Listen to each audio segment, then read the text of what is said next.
여러분 반갑습니다. 이렇게 사흘째 얼굴을 대하고 뵈니까 아주 기분이 팍 좋습니다. 오늘은 주제가 요한복음입니다. 요한복음 1장 1절 말씀. 사복음서 중에 마태, 마가, 누가복음을 공관복음구랍니다. 관점이 같은 복음이다. 마태, 마가, 누가를 공관복음이라 하고 요한복음은 좀 구별해서 제4복음이라고 그렇게 부릅니다. 그래서 마태복음은 왕이신 예수님, 유대인의 왕으로 오신 예수님, 그래서 다윗 지파의 후손이다. 족보가 나옵니다. 왕가의 족보가 나옵니다. 그래서 마태복음은 유대인들을 위해서 쓴 복음, 왕이신 예수님. 마가복음은 종으로 오신 예수님, 섬기는 자로 오신 예수님. 그래서 마가복음이 제일 먼저 쓰여졌습니다. 제일 짧지요. 마가복음은 16장으로 되어 있습니다. 그리고 마태복음은 28장으로 이루어져 있습니다. 근데 마가복음이 제일 먼저 쓰여지고 제일 간결합니다. 종으로 오신 예수님, 섬기러 오신 예수님. 누가복음은 인간이신 예수님. 그래서 누가복음의 인간이신 예수님, 예수님의 휴메니티, 인간성이 누가복음에 가장 강조됩니다. 그래서 누가복음의 예수님의 인간성, 휴메니티, 민망히 여기사, 불쌍히 여기셨더라. 다른 복음서에 없는 탕자의 비유, 양 99마리의 비유, 선한 사마리아인 비유, 예수님의 인간적인 면을 강조했습니다. 근데 요한복음은 다릅니다. 하나님이신 그리스도, 그 차이를 잘 느껴야 됩니다. 누가복음은 사람이신 예수, 예수는 예수님의 부모가 붙여준 이름, 예수지요. 사람이신 예수님. 요한복음은 하나님이신 그리스도. 그래서 합쳐서 예수 그리스도를 믿습니다. 이렇게 말합니다. 그러나 우리가 그냥 예수 믿습니다 말하지만은 꼭 따지자면은 예수 그리스도를 믿습니다. 누가복음의 인간이신 예수, 요한복음의 하나님이신 그리스도 합쳐서 예수 그리스도를 믿습니다. 이렇게 이제 나가는데, 그래서 요한복음은 예수님의 출생 이야기가 없습니다. 예수님의 어린 시절도 없고요. 그냥 시작하자마자 태초에 말씀이 계시니라. 요한복음은 21장으로 이루어져 있는데 주제가 4가지입니다. 요한복음의 주제 4가지. 이 4가지를 딱 마음에 담고 요한복음을 읽으면은 깊이 들어갈 수 있습니다. 내가 어제 이사야서 공부할 때도 말씀드렸습니다만은 성경 66권 중에 각 책을 깊이 이해하려면은 100번을 읽어야 돼요. 100번. 백독을 하면은 물리가 트인다 그러지요. 그래서 요한복음은 중요하니까 하나님이신 그리스도를 딱 압축해서 설명하니까 요한복음을 100번 꼭 읽으시기 바랍니다. 금년 한해 가기 전에 요한복음 읽기에 열심을 내시기 바랍니다. 좋습니까? 다른 대책이 없어요. 신앙생활은 자기가 성경을 읽고 기도해야 됩니다. 그런데 기도가 기도해야지 하면서 잘 안 돼요. 그래서 특별히 사복음서 중에 기도를 가장 강조한 책이 누가복음입니다. 누가복음. 누가복음은 기도를 강조하고 기도하시는 예수님을 강조하는데 요한복음은 말씀을 강조합니다. 그러니까 누가복음의 기도와 요한복음의 말씀을 같이 읽을 때에 말씀과 기도로 경건을 이루어 가는 겁니다. 요한복음의 주제가 4가지라 했습니다. 첫째가 말씀, 둘째는 생명, 셋째는 사랑, 넷째가 믿음. 그래서 요한복음 21장인데 믿음이란 말이 무려 98번 나와요. 그리고 믿음의 책 요한복음, 말씀의 책 요한복음. 자, 우리가 요한복음의 주제가 4가지다. 첫째 뭐라고요? 말씀. 둘째 생명. 셋째 사랑. 넷째 믿음. 그 믿음의 책 요한복음. 그 21장으로 있는 요한복음의 믿음이 98번 되풀이 나온다. 1장 1절. 태초에 말씀이 계시니라. 이 말씀이 하나님과 함께 계셨으니 이 말씀은 곧 하나님이시니라. 우리 신앙을 말씀의 신앙이라 하는데 신학적으로 말씀에는 3가지가 있습니다. 우리 신앙을 말씀의 신앙이라 하지요. 기독교를 말씀의 종교라 하고 말씀의 신앙이라 하는데 말씀에는 3가지가 있다. 첫째가 뭐이냐? 육신이 된 말씀. 요한복음 1장 14절입니다. 요한복음 1장 14절. 말씀이 육신이 되어. 말씀이 하나님이신데 하나님이신 말씀이 육신, 사람의 육신이 된 겁니다. 이 육신이 된 말씀 누굴까요? 예수님이죠. 예수 그리스도. 그 말씀의 신앙이라 그럴 때 첫째, 육신이 된 말씀 예수 그리스도.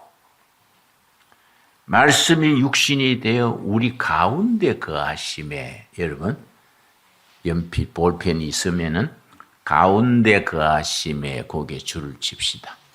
내가 왜 그 말을 강조하느냐 하면은 굉장히 중요합니다. 말씀이 육신이 되어 우리 가운데 거하심에, 그 가운데 거하심에란 말을 오해하기 쉽습니다. 우리 심령 가운데로 오해하면 안 됩니다. 영어로 in my heart. 내 심령 한가운데 예수님이 계신다. 이 아니에요.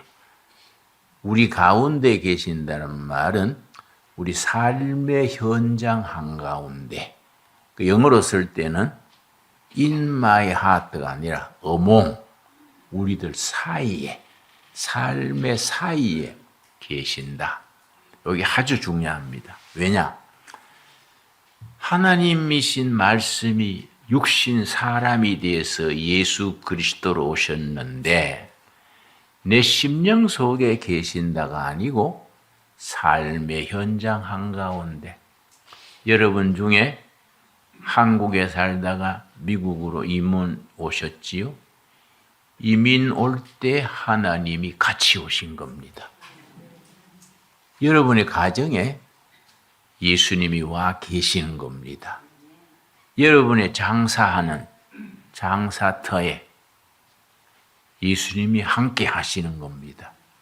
요 단어가 굉장히 중요해요.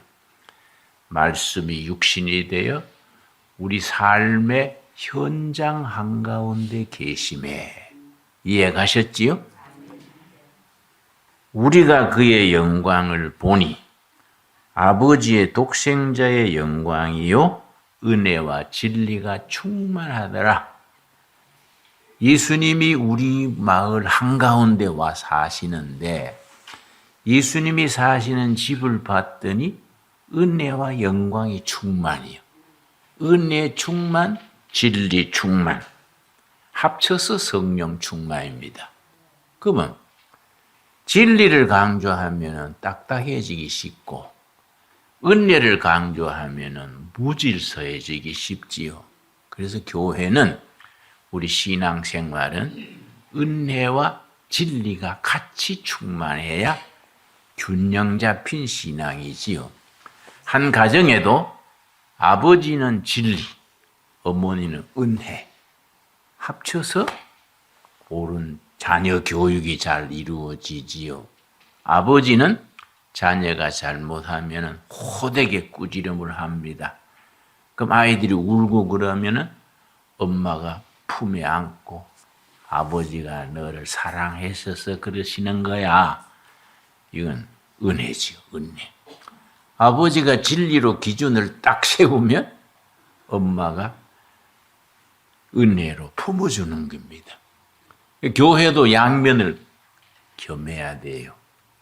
은혜와 진리가 같이 충만할 때 성령 충만이다. 대단히 중요한 말씀이지요. 그런데 요한복음의 중요한 주제, 모티브 중에 변화가 변화. 요한복음을 읽고 묵상할 때에 변화를 주제로 묵상해야 됩니다. 변화. 자꾸 장마다 변화하는 이야기가 나옵니다. 육의 사람에서 영의 사람으로, 땅의 사람에서 하늘의 사람으로, 낙심해 있던 데서 희망을 가지는 그 변화지요. 첫 번째 보면은 1장 40절 말씀, 40절. 1장 40절. 요한의 말을 듣고 예수를 따르는 두 사람 중에 하나는 시몬 베드로의 형제 안드레라. 베드로의 형제 안드레가 먼저 예수님을 찾아뵙고 기다리고 기다리던 메시아로구나. 그리스도 깨닫고 자기 형제를 데리고 왔습니다. 그 시몬이죠, 시몬. 42절, 41절, 42절 봅니다. 데리고 예수께로 오니 안드레가 형제 시몬을 데리고 예수께로 오니 예수께서 보시고 이르시되 너가 요한의 아들 시몬이니 장차 미래 장차 지금은 시몬인데 장차 게바라 하리라 하시니라. 게바는 번역하면 베드로라. 그래서 예수님 만나기 전에는 시몬입니다. 시몬. 예수님 만난 뒤에 베드로로 변화됐지요. 그래서 시몬은 어떤 사람이냐? 어느 동네나 길거리에서 흔히 만나는 장기나 뜨고 막걸리 마시고 농담이나 하고 그런 젊은 30대 안팎의 젊은 시몬이지요. 근데 예수를 만나자 예수님이 그 시몬을 베드로로 변화시켜 준 겁니다. 그러니까 지금까지는 시몬으로 살았지만은 장차 베드로가 되리라. 그래서 기독교 신앙은 구약에서는 야곱이 이스라엘로 변화됐지요. 창세기 공부할 때 창세기 35장에서 우리 읽었지요. 네가 지금까지는 야곱으로 살았다마는 이제부터 이스라엘이 되리라. 그런데 신약에서는 시몬이 베드로로 이 변화되는 역사지요. 그래서 예수를 만난다는 것은 그 사람의 운명이 바뀌는 거예요. 어떻게 바뀌느냐? 시몬이 베드로로, 야곱이 이스라엘로 위대한 변화지요. 2장에 가면 진짜 본격적으로 변화됩니다. 2장 1절 말씀.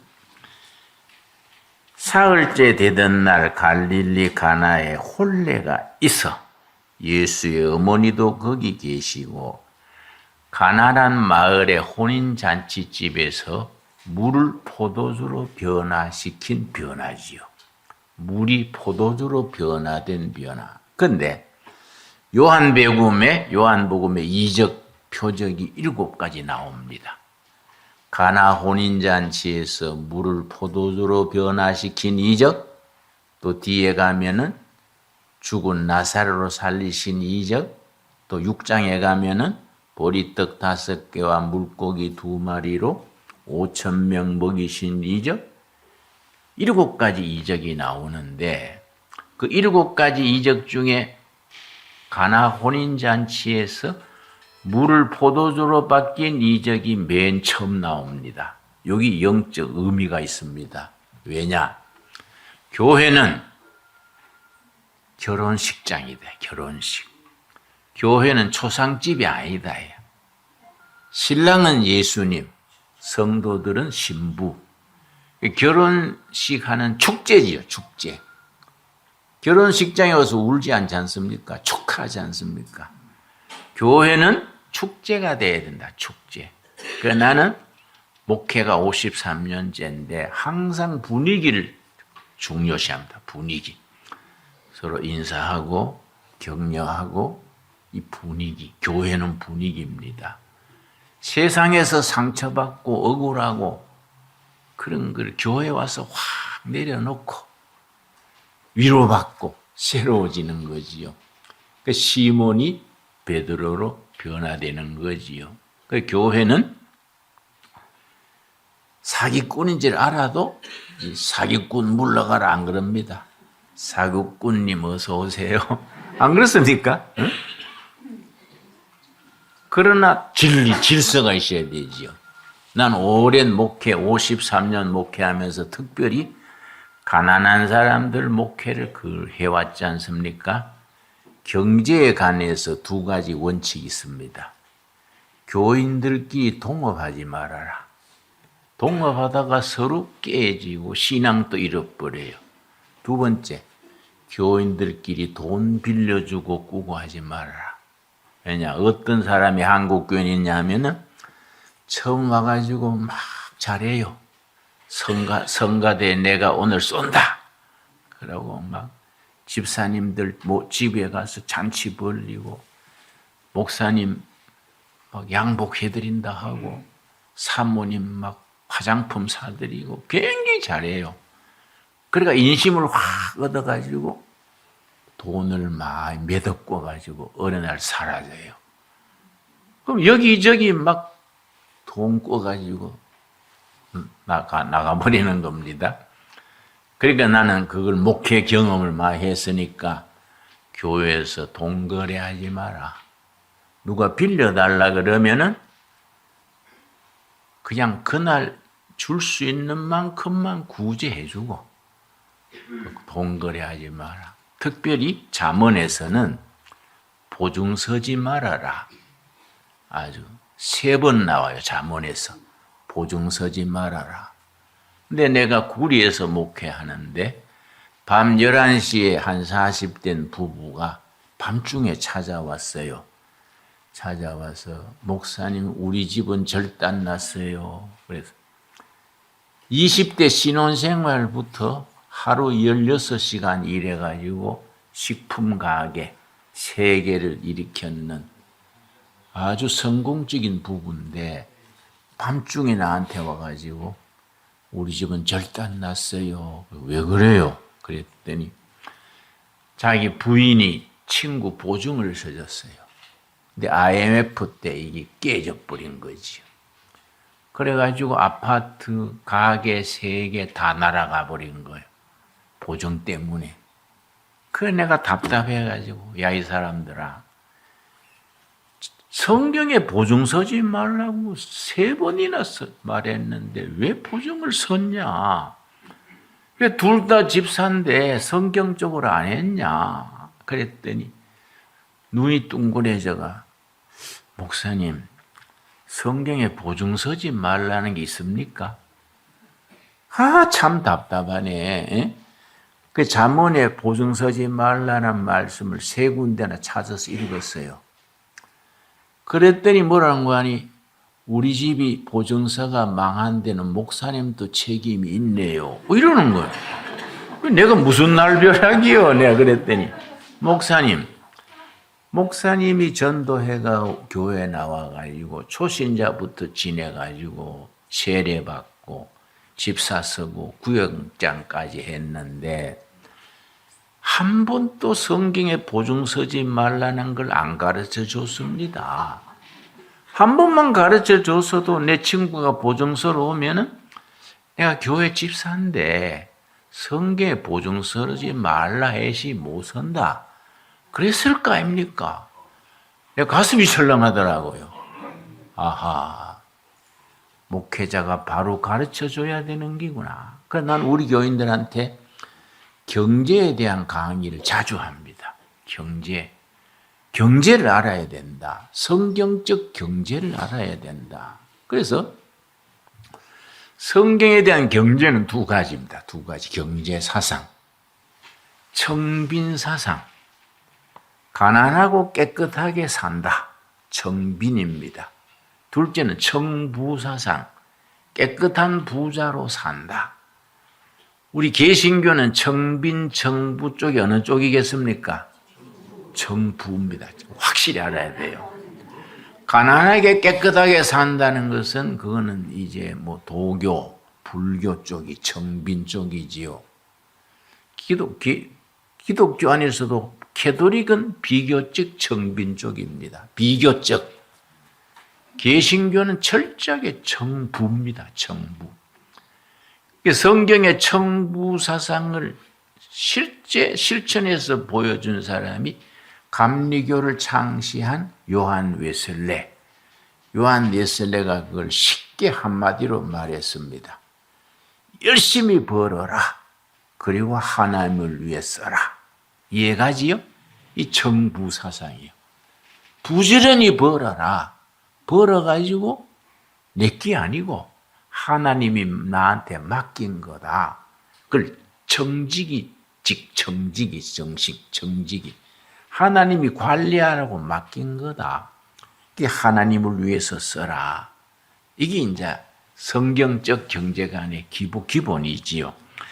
자, 그래서 언제 한번 시간 내가지고 성경의 경제관만 1-2시간 공부하면요. 아주 유익해요. 성경에서 우리에게 경제에 대해서, 경영에 대해서 어떻게 가르치느냐.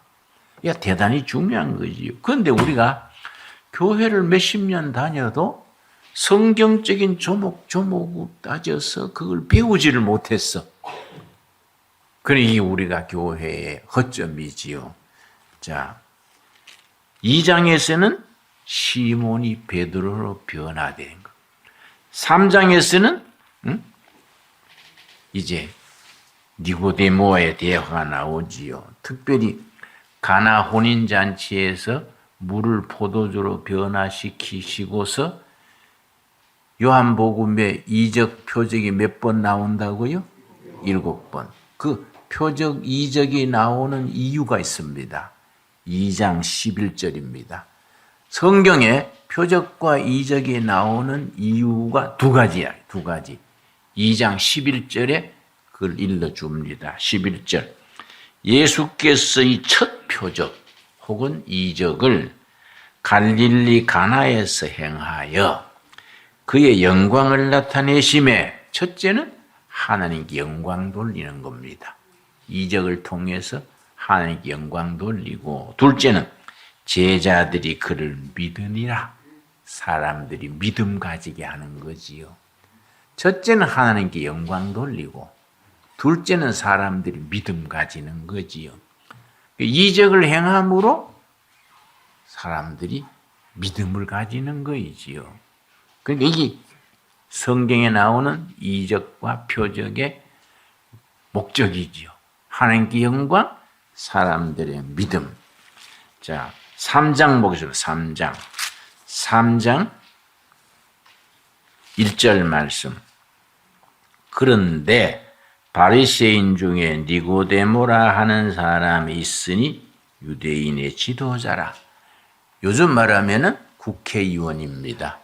산헤드린이라는 유대인의 총회격인 거기에 회원이 니고데모가 산헤드린 정회원이니까 우리식으로 말하면 국회의원급이지요. 예수님을 밤에 찾아오셔서 3절 말씀. 예수께서 대답하여 이르시되 진실로 진실로 너게 이르노니 사람이 거듭나지 아니하면 하나님 나라를 볼 수 없느니라. born again. 거듭나야 된다. 거듭나야 천국에 들어간다. 그러니까 니고데모가 물었지요. 어떻게 다시 태어납니까? 나이 들어가 어머니 태에 다시 들어갑니까? 이렇게 물으니까 예수님께서 네가 유대인의 선생으로 그것도 못 알아듣냐? 그러면서 6절이죠. 6절. 육으로 난 것은 육이요 영으로 난 것은 영이니 육과 영. 우리가 육으로 태어났지요.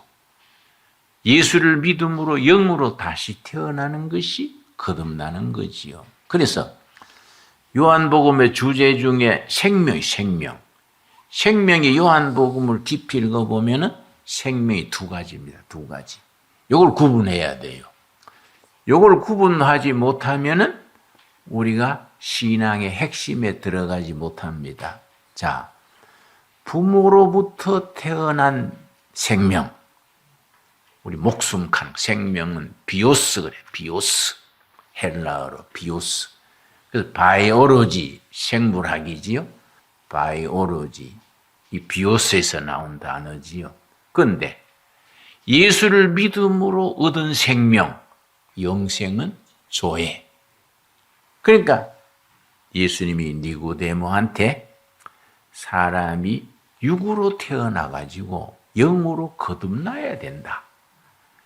육으로 태어난 것은 부모로 태어난 생명, 비오스. 예수를 믿음으로 얻은 생명, 영생, 영원한 생명, 조회. 그래서 요한복음 3장에서 육에서 영으로 거듭나는. 여러분, 예수를 믿고 우리가 하나님의 자녀가 된다는 것은 육으로 났던 우리가 영으로 거듭나게 된 줄로 믿습니다. 여기 신앙의 핵심이죠, 핵심. 요걸 절차를 거쳐야 돼요. 육으로 났는데 영으로 거듭나서 영원한 생명을 가졌다. 그런데 요한복음 3장에서 구약 민수기를 인용해서 특별한 얘기가 나오는데 예수님이 니고데모에게 한 말씀 중에 14절 말씀, 14절. 모세가 광야에서 뱀을 든 것 같이 인자도 들려야 하리니. 모세가 민수기서에 나옵니다. 광야에서 뱀을 든 것 같이 인자란 말이 성경에 나오지요. 인자 나오지요. 인자는 글자 풀이를 정확히 하자면은 에덴 동산에서 타락하기 이전의 인간. 여기 son of man, 인자입니다. 인자의 정확한 의미가 이해 갔습니까? 그 예수님이 스스로 인자 그러시지요. 자, 모세가 광야에서 뱀을 든 것 같이 인자도 들려야 하리니. 십자가에 들리시는 걸 말합니다. 이는 그를 믿는 자마다 뭘 얻는다고요? 영생, 조회지요. 조회를 얻게 하려 하심이니라. 그러면 14절에 모세가 광야에서 뱀을 든 게 무슨 말이냐? 민수기 21장 우리 보겠습니다. 민수기 21장. 그래서 구약과 신약이 연결이 되어서 복음적인 신앙 고백으로 아멘이 돼야 성경 전체를 우리가 맥으로 통하는 거이지요. 그런데 구약 따로 신약 따로 연결이 안 되면은 성경 읽는 게 지루하고 멀쩡하다가 성경만 펴면 잠이 와요. 그 성경을 수면제라 그러지요. 멀쩡하다가 성경 펴면 하품이 나고 잠이 오는 거지요. 왜냐? 그 생명의 그 구속사적 이해, 그걸 복음적 이해라 그럽니다. 영어로 Evangelical Understanding, 복음적 이해 혹은 구속사적 이해, 이걸 우리가 맥을 짚어야 되지요. 자, 민수기 21장 4절 말씀. 자, 광야 40년을 행진을 하는데 백성이 호루산에서 출발하여 홍해길을 따라 에돔 땅을 우회하려 하였다가, 에돔 족속은 에서와 야곱이 있지요. 야곱의 후손은 이스라엘, 에서의 후손은 에돔 족속입니다. 그런데 두 민족이 원수같이 지냈어요. 그래서 모세가 이스라엘 백성이 출애굽해가지고 광야를 행진하는데 에돔 족속, 에서의 후손들이 차지하고 있는 에돔 땅을 거치면 지름길이에요. 그건 뭐 한 일주일만 가면 되는 길인데 이게 아주 골목이 좁아요. 그 성지순례 가면은 그 에돔 땅 골짜기를 꼭 갑니다. 그게 하나의 관광 코스예요. 성지순례 코스예요. 에돔 땅을 통과해야 가나안 땅에 쉽게 가는데 에서의 후손들이 조상 때부터 왼수라. 안 됩니다. 통과 못합니다. 그러니까 모세가 우리가 통행세를 낼 테니까 허락해 주세요. 그러니까 절대 안 됩니다. 그러면 그냥 가려면 전쟁이 나는 거예요. 할 수 없이 에돔 땅을 우회, 돌아서 가는 거예요. 돌아서 가니까 길이 없잖아요. 길 없는 길을 가려니까 얼마나 힘듭니까? 그래서 5절 말씀.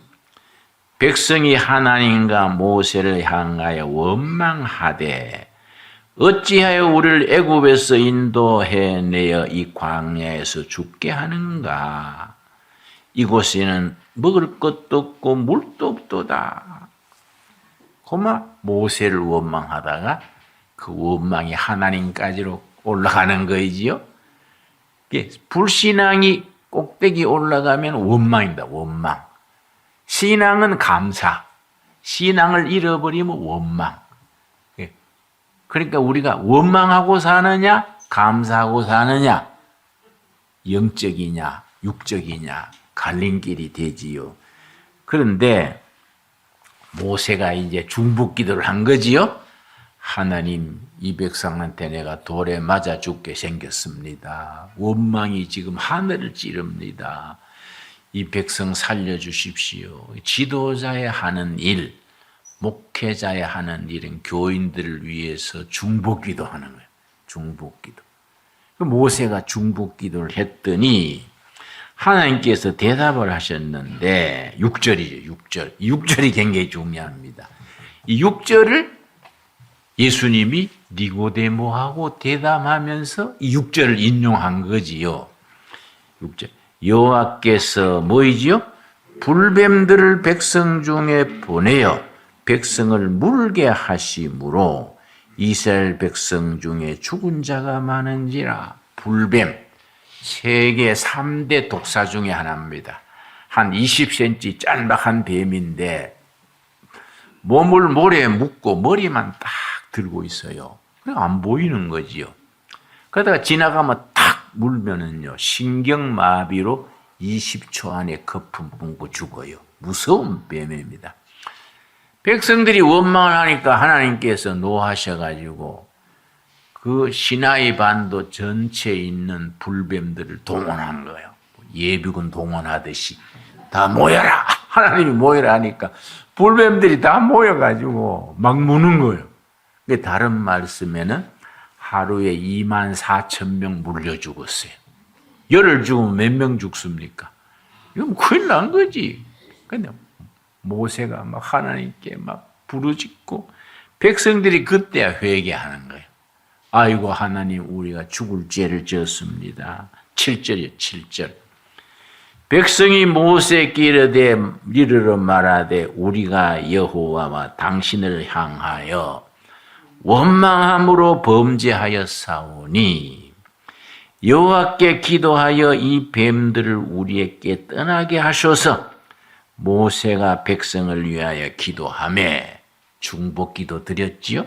그랬더니 하나님께서 처방을 내려주신 거지요. 그 처방이 이제 8절이죠. 8절. 여호와께서 모세에게 이르시되 불뱀을 만들어 짱대 위에 매달아라. 물린 자마다 그것을 보면 살리라. 모세가 놋뱀을 만들어 짱대 위에 다니 뱀에게 물린 자마다 놋뱀을 쳐다본 즉 모두 살더라. 신기하지요? 구리, 브론즈. 구리로 뱀을 만들어라. 하나님이 처방이요. 구리로 뱀을 만들어가지고 나무 짱대 끝에 달아가지고 동네 가운데 세우고 광고해라. 누구든지 놋뱀에 물려 죽게 되면은 짱대 끝에 달린 구리뱀을 쳐다봐라. 그러면 살리라. 그 말을 믿고 놋뱀에 물리자 말자 구리뱀을 쳐다보면 살았어요. 해독이 된 겁니다. 그게 뭐 사람 살리냐고 안 본 사람 죽었어요. 그러니까 놋뱀이 왜 사람 살리냐예요. 놋뱀이 구리뱀인데 구리뱀이 왜 사람 살리냐? 십자가에 달리신 예수님을 나타내는 예표, 샘플. 그 나무 짱대 끝에 달린 구리뱀이 십자가에 달린 예수님이다. 이 요한복음 3장 14절입니다. 요한복음 3장 14절 말씀. 그래서 여러분이 우리가 뭐 며칠 공부한다고 얼마 하겠습니까? 수박 겉핥기로 하는데 내가 성도님들에게 강조하는 것은 성경을 읽는 방법, 성경을 읽고 이해하는 관점, 그걸 내가 얘기하고 싶은 거지요. 예. 요한복음 3장 14절 찾았습니까? 모세가 광야에서 뭐지요? 뱀을 든 것 같이, 구리뱀, 뱀을 든 것 같이 인자도 들려야 하리니. 모세가 죽게 된 사람을 짱대 끝에 구리뱀 쳐다보고 살겠다. 나 인자도 십자가에 달려 죽는다. 십자가의 나를 쳐다보고 믿는 자는 육에서 영으로, 영생으로 살게 된다. 굉장히 중요하지요? 아멘이 됩니까? 이 아멘이 돼야 돼. 이게서, 그렇구나. 시련이 있을 때, 낙심될 때, 십자가에 예수님 바라보고 기도하는 거예요. 그러고서는 성경에 가장 중요한 구절이 나옵니다. 요한복음의 키워드 그래요. 그리고 작은 복음 그럽니다. 3장 16절. 요한복음 3장 16절 다 이해하시죠? 자, 하나님이 세상을 이처럼 사랑하사 독생자를 주셨으니 이는 그를 믿는 자마다 멸망하지 않고 영생을 얻게 하려 하심이라. 이걸 작은 복음 그래요. 작은 복음.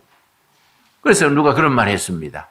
성경 66권 다 없어져도 요한복음 3장 16절, 구약의 이사야서 53장 5절 6절 두 부분만 있으면 기독교는 흔들리지 않는다. 여러분 메모하십시오. 성경이 다 없어져도 신약의 요한복음 3장 16절, 구약의 이사야서 53장 5절 6절만 있으면 기독교 구원 역사는 흔들리지 않는다. 그만큼 중요한 겁니다. 그러니까 요한복음 3장이 6에서 0으로 거듭나는 그 귀한 말씀, 변하지요. 6에서 0으로. 4장, 요한복음 4장 1절 말씀, 4장 3절.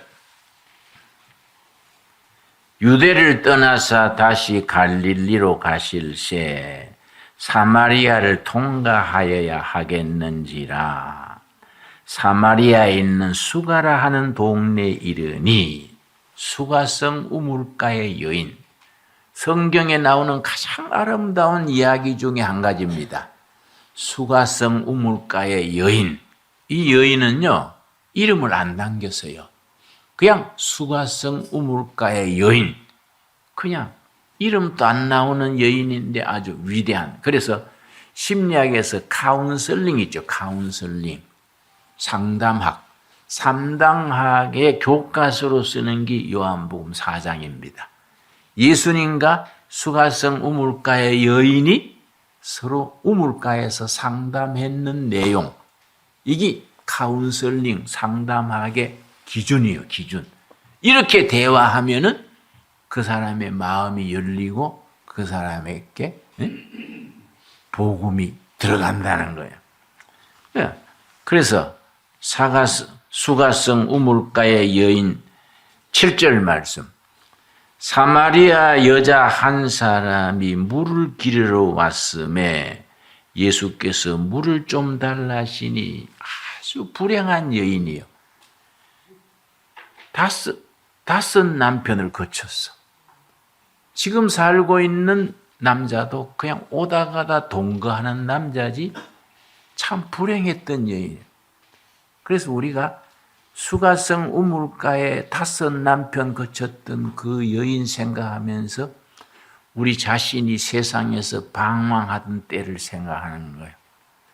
이 여인이 예수님 만나가지고 완전히 피폐해졌던 여자가 전도자가 된 거예요. 그 예수님이 사마리아 여인한테 물 한 잔 달라 그러니까 사마리아 사람과 유대인은 상종을 안 하거든요. 사마리아 사람 알아야 됩니다.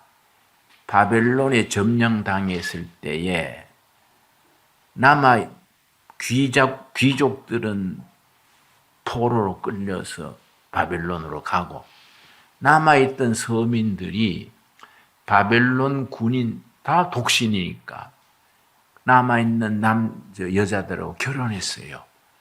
그래서 낳은 자식이 사마리아인이에요. 우리 쉬운 말로 튀기 그러지요? 근데 사실은 그 사람들이 참 나쁠 게 없지요. 바벨론 구인과 이스라엘 여인이 결혼해서 난 사람들이 사마리아인인데 유대인들과 사마리아인은 원수지간이요. 그래서 사마리아 땅을 거치면은 지름길인데 빙 둘러서 가는 거예요. 유대인들이. 근데 예수님은 그 관계하겠습니까?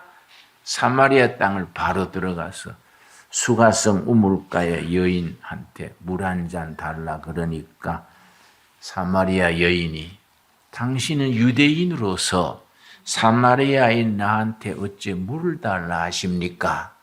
다른 사람은 안 그러는데 어쩐 일입니까?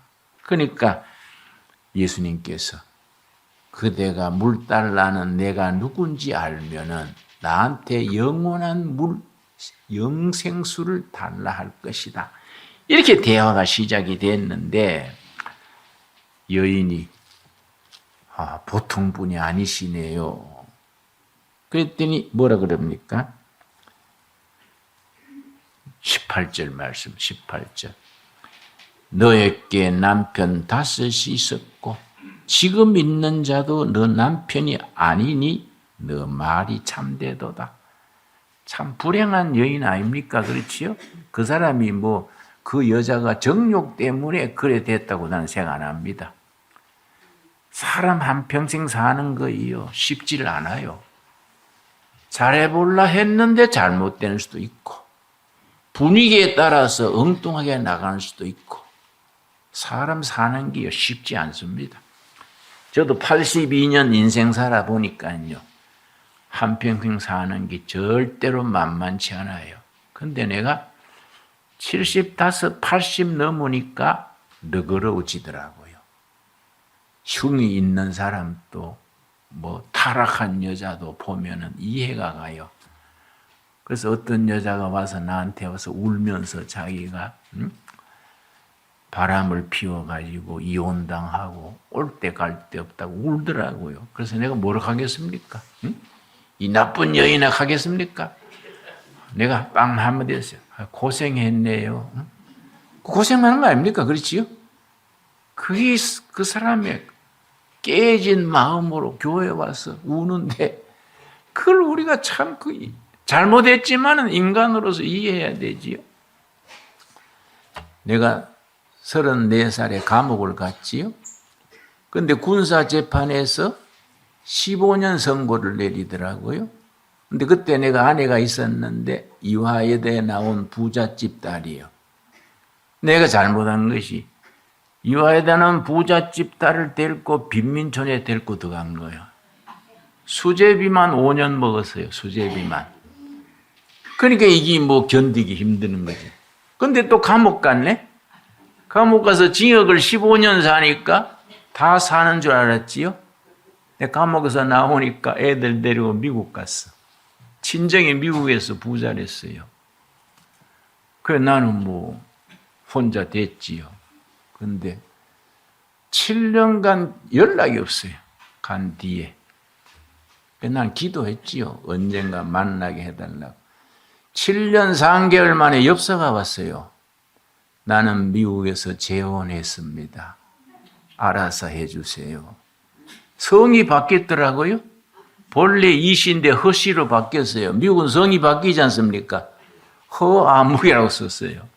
어떡합니까? 그냥 엽서 온 거 쓰레기통에 넣고 기도하고 끝냈는데 참 3년 전에 죽었어요. 포트랜드에서. 죽을 때 옆에 있던 사람 나한테 전해준 말이 있어요. 마지막 말이. 그때 내가 참았어야 되는데. 그러고 죽었대, 그러고. 그게 내 마음이 아픈 거예요. 내 책임 아닙니까? 안 그래요? 뭘 부잣집 딸을 데리고 청가천에 왜 들어가냐? 응? 빈민촌에 그 넝마주잎에 들어가. 그래서 뭐 좀 지켜야지. 또 징역을 가가지고, 응? 15년 선고를 받으니까 가는 게 이해가 가잖아요. 그 사람이란 건요, 다 환경에 부딪히면은 자기 생각과 다를 수 있는 거예요. 근데 내가 13년 됐을 때에 성탄절 사흘 전에 미국에서 전보가 왔어요. 애 둘 데리고 미국 갔는데 둘째가 딸이에요. 둘째. 이름이 그레이스요. 그레이스. 둘째 딸이 응급실에 입원해서 코리안 데디를 찾습니다. 와주세요. 전보가 왔어. 13년 만에. 그 내가 아찔하지요. 성탄절 사흘 전이요. 성탄절 예배는 드리고 와야 안 되겠습니까? 성탄절 예배를 드리고 그때는 크리스마스 시즌이라 비행기 표가 없어요. 그래서 비행장에 가가지고 웨이팅 리스트 있지 않습니까? 빠지는 사람이 있어요. 길에 서 있으면. 그걸 표를 얻어가지고 전보가 온 데가 플로리다 올랜도요. 플로리다 올랜도 무슨 병원. 그렇게 나와 있어요. 몇 호실. 그 내가 성탄절 예배 드리자 말자 비행장으로 가가지고 웨이팅 리스트를 해서 줄 서 있다가 미국 가가지고 플로리다 내가 처음 가는 거지. 그러니까 그것도 올랜도가 뭐 멀지 않습니까?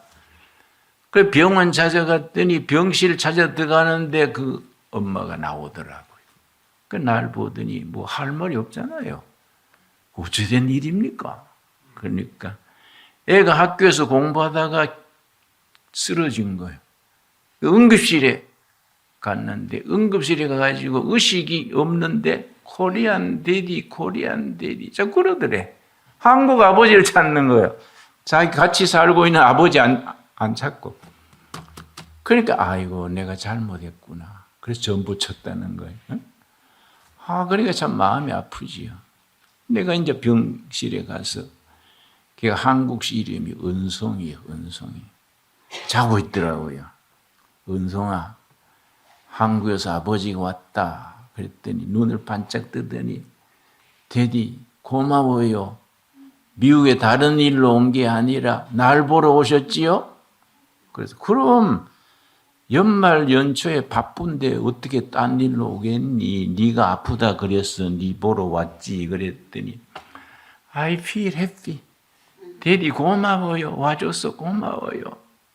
그리고 눈물 글썽이면서 고맙다 그래요.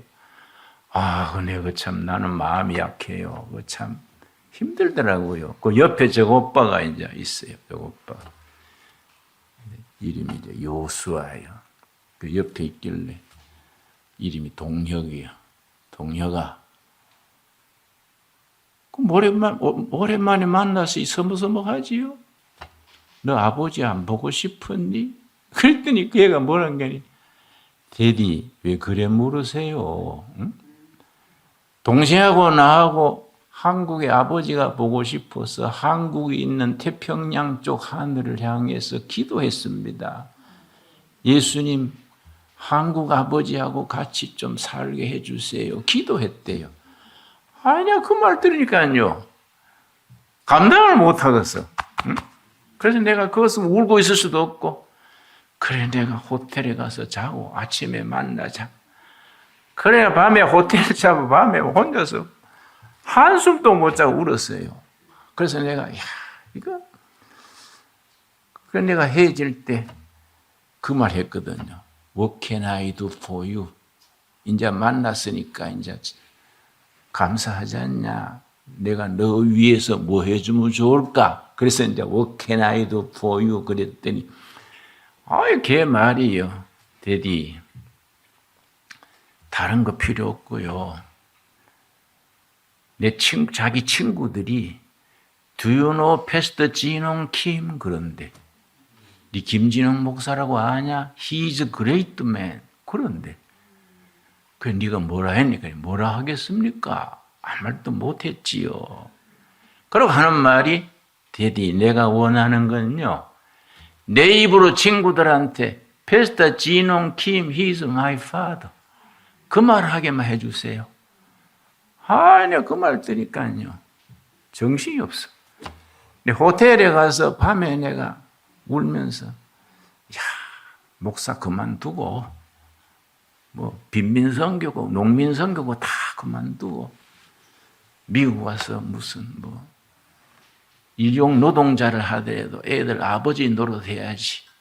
날씨면 이제 한국 가가지고 목사 사표 내고 미국 와가지고 애들 아버지 노릇해야지. 그게 내 인간적인 고백이요. 응?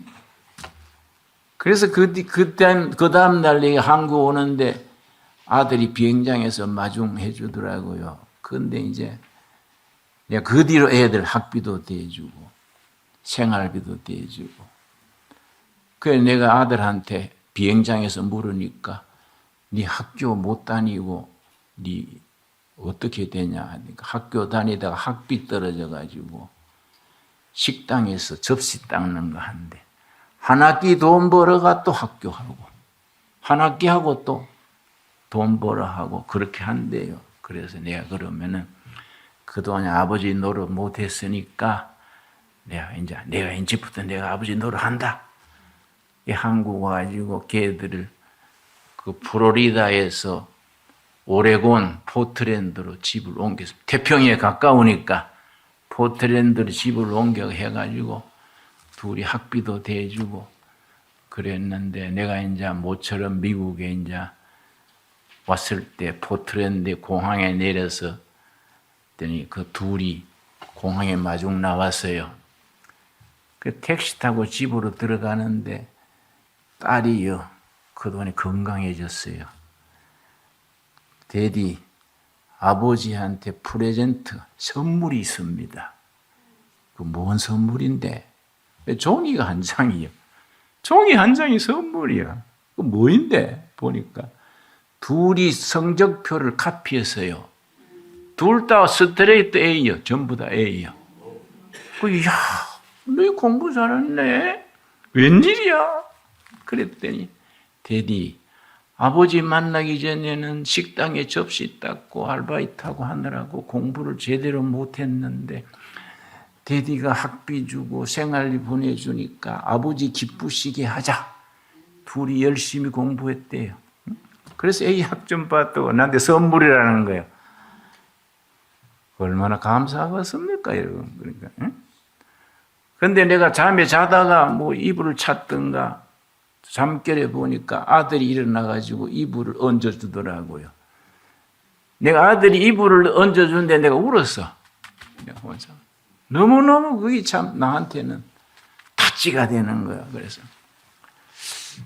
근데 나중에 이제 내가 잘 관계 회복해서 딸이 이제 딸은 로스쿨 가고 아들은 또 이제 대학 다 갔는데 딸이 나중에 한국으로 전화가 왔어요. 데디 나 이번에 결혼하게 됐어요. 그래서 그래 자기 클래스메이트 프랑스 계통 그래 아버지인데 결혼 허가 받으려 합니다. 그 좋다. 네가 좋으면 좋지. 그리 차이면 좋겠다. 근데 한 가지 아버지가 조건이 있다. 뭐예요? 그래서 흑인이 아니면 좋겠다. 아버지로서 그렇지 않습니까? 응? 그래 딸이 웃으면서 흑인은 왜 안 되는데요? 그래서 야 부부는 밤이 중요한데 흑인은 밤에 안 보이지 않냐? 되게 유머러스하다. 그래서 한국에 와서 결혼식 했어요. 한국에 와서. 한국 농촌에서 우리가 내 사정을 다 알거든요. 교인들이. 딸이 와서 결혼식 하는데 교인들이 울음받아요. 그래서 딸이 결혼식 하는데 우리 교인들이 들꽃을 전부 따다가 들에서 꽃을 따다가 꽃길도 쫙 만들어서 딸이 이제 결혼식에 들어오는데 교인들이 다 울음받아요. 왜냐? 우리 때문에 목사님이 우리 때문에 헌신하다가 애들 저렇게 해지고 그 사정을 다 아니까 결혼식이 울음받아요. 그래서 내가 야 이 사람들아 좋은 결혼식에 왜 울어 샀노? 그러니까 목사님도 속으로 울면서 왜 그러세요? 응? 이 내 역사입니다. 역사. 그래서 나는 요한복음 4장에 수가성 우물가의 여인 얘기 들으면은 이 세상에 자기가 바람직하지 않게 어쩔 수 없이 참 험한 길 간 사연이 많을 거 아닙니까? 안 그래요? 그래서 나 이런 여자들 보면 나는 정죄 안 해요. 그래서 나는 그 애들 엄마가 3년 전에 포틀랜드에서 죽으면서 딱 한마디 그때 내가 참았어야 되는데 내 가슴에 그렇게 울리더라고요. 여러분 우리가 인생 살면서 어떻게 항상 모험생으로 살 수 있습니까? 산호라면은 수가성 우물가의 여인이 내가 될 수도 있고 내가 인생 살아가면서 상처받고 상처 주고 그러면서도 우리가 예수님 만나는 거지. 예수님. 그 예수님 만나서 그 여인이 예수님 만난 뒤에 어떻게 됐습니까? 28절 말씀. 28절. 여자가 물동이를 버려두고 동네로 들어가서 사람들에게 이르시되 완전히 좌절했던 여자가 전도자가 된 거예요. 용감하게 물동이는 우물가에 버려두고 동네로 뛰어가지고 동네 사람요 내가 만난 메시아를 만나러 나오세요. 완전히 낙심했던 여자가 전도자가 된 거예요. 전도자가. 이 위대한 사건 아닙니까? 안 그렇습니까? 얼마나 위대한 사건입니까?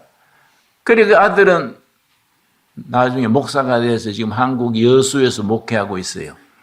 딸은 이제 포틀랜드에서 은행 뱅커하고 클래스메이트 뱅커하고 결혼해서 한국 와서 결혼했는 불란서 계통 얘하고 이제 은행의 뱅커예요.